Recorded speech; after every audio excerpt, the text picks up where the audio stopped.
I shall know my universality, and I shall dwell on the mountaintop in the light of inner thinking. Hope dwells in the light. Despair lurks in the dark. Life and growth are of the light. Death and destruction are of the dark. Memory. The acquisition of new knowledge by man is but the rethinking or recollection of old knowledge. Learning is not acquisition. It is recognition of a truth through the act of recollection. Recollection is the act of transforming the potential energy of an ideal stored in memory, in inertia, into the kinetic energy of active mind, which is the state of concentrative thinking. Recollection is a dynamic, concentrative action of mind. It is therefore electropositive and belongs to motion and opposition. It is the action of again giving form to the memory of ideal. Recollection differs from creation in this wise. The act of creating ideal into form by concentrative thinking is an initial action. The act of recollection is a regeneration or reproduction of that initial action, the reaction of which has been stored in memory. It is the resurrection of the soul of ideal into the body of it. It is the recreation of ideal into form for its further evolution. Memory is the storehouse of the ideal of mind. Thinking mind taps that storehouse of memory in that activity of mind which man calls by many names such as memory, instinct, intuition, and imagination. They are all one and the same. Their varying shades of meaning indicate only the differing manner in which recollections of memory, recorded in millions of years of evolving ideals, manifest themselves.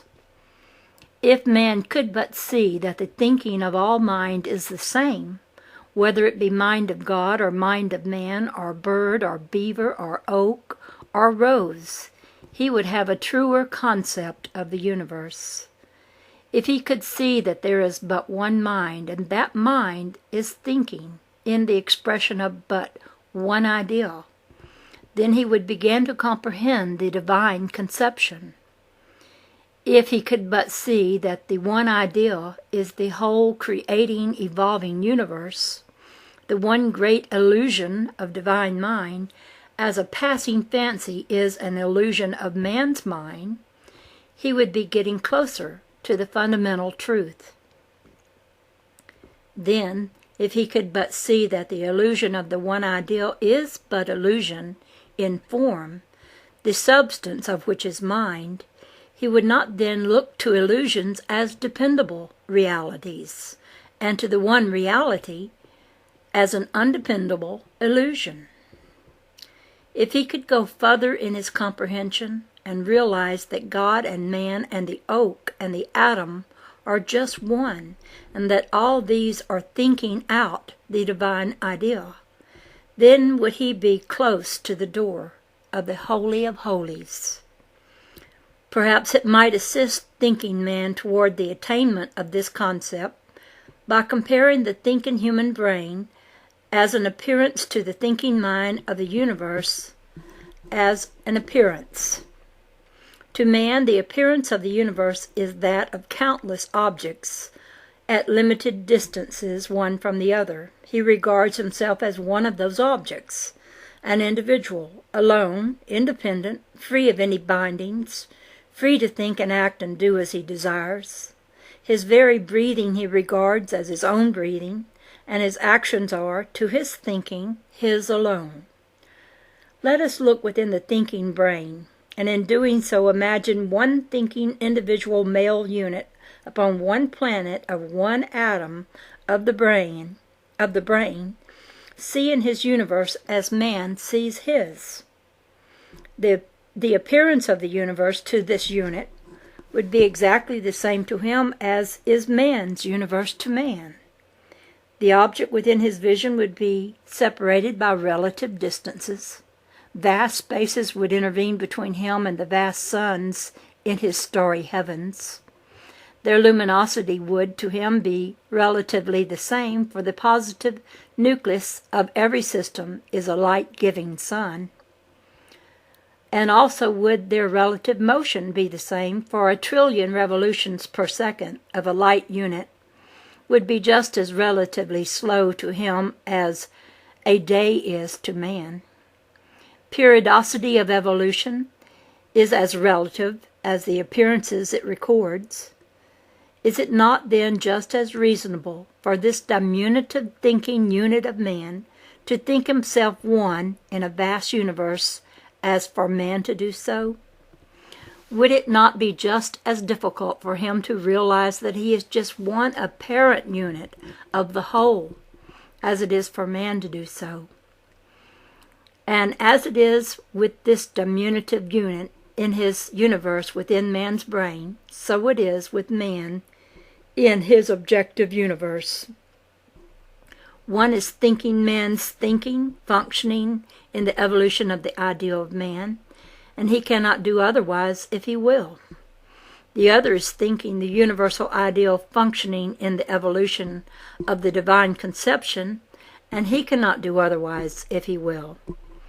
Every inbreathing and outbreathing of either is the inbreathing and outbreathing of the living universal one. Every thought and every action are in accord with the universal pulsations of action and reaction of the process of thinking, and they cannot be otherwise. Instinct. Consider the manifestation known as instinct. The beaver builds his dam, a marvelous feat of engineering. Was he taught to do it? Would he not do it just the same and just as perfectly if his parents and all associates were killed and he matured alone? How does he do it? Instinct, one answers. The bee builds his marvelous cells, the spider his web, the barn swallow builds in barns, and the chimney swallow in chimneys. The robin flies south and north according to the season. Instinct makes them do it. They cannot do otherwise, says science. Just so, they cannot do otherwise, nor can any of us, or any creating thing, do otherwise than that which it thinks and has thought for countless periods of reappearance. These acts are all acts of thinking mind, recollecting dynamically the idea of its evolution, which has been recorded as memory in motion in inertia during ages of building beaver dams and honeycombs and spider webs, and during ages of migration and nest building and other characteristics of the evolving manifestation of the divine concept as a whole. Imagination. Consider that manifestation of recollection known as imagination. The quality of imagination varies in accordance with the ability to recollect memory recorded in the soul and with the ability to think in light. To think in light is to think in higher octaves of the inner subjective mind. To think in light is to disassociate the outer objective mind from the inner, to blot it out as though that octave of integration had not yet been. The outer mind is concerned primarily with continuance of the body as an appearance of existence, and is not at all concerned or interested in much of anything else. The outer mind of man, or of the lion, the dog, or elephant, is absolutely the same. Man differs from the animal only in his ability to think in higher octaves and bring back to his outer mind recollections, that perception of existence stored in motion in inertia in the memory of his universality.